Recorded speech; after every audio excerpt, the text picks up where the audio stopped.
Budget ఖర్చు పెట్టట్లేదా? పెడుతున్నాం.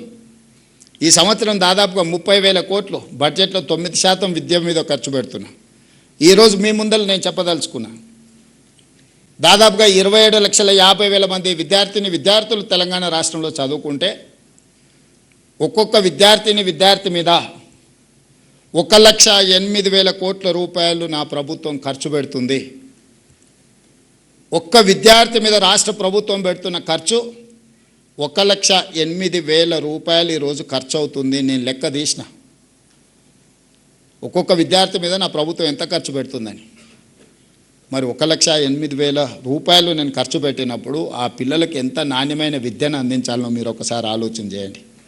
ఇవాళ ప్రైవేట్ స్కూల్కు పంపించుకుంటే నెలకు 2,000 ఫీజు కట్టుకున్న తల్లిదండ్రులు వాళ్ళు పెడుతున్న ఖర్చు 24,000.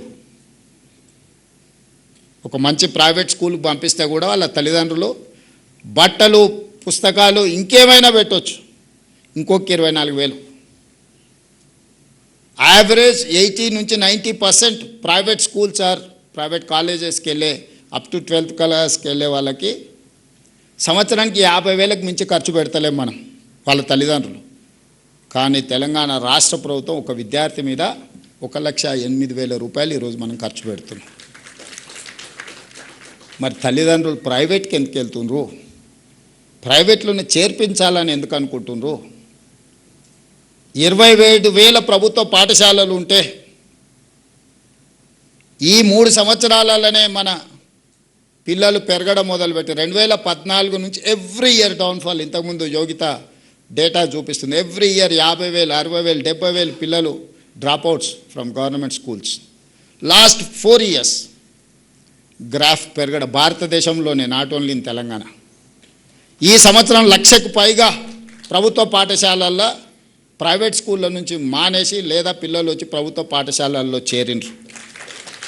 28వ స్థానం ఉన్న తెలంగాణ రాష్ట్రం విద్యలో 18వ స్థానానికి వచ్చింది 2 సంవత్సరాలు మీరు కష్టపడితే దేశంలో.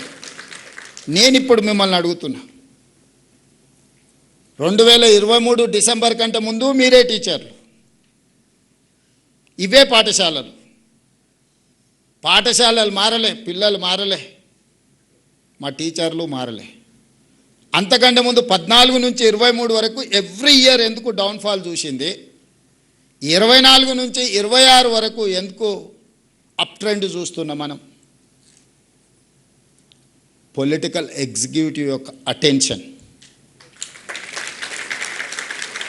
మా అటెన్షన్, మా ఫోకస్ ఎక్కడ ఉంటుందో మా యంత్రాంగం ఫోకస్ కూడా అక్కడనే ఉంటుంది. As a team leader I have to focus on certain things. Then only my chief secretary, my education secretary or my IT secretary will focus on that. నాకే ప్రాధాన్యత లేనప్పుడు నా దగ్గర ఉన్న సిబ్బంది, నాతో కలిసి పనిచేసే సిబ్బంది ఎందుకు వాటి మీద దృష్టి పెడతారు?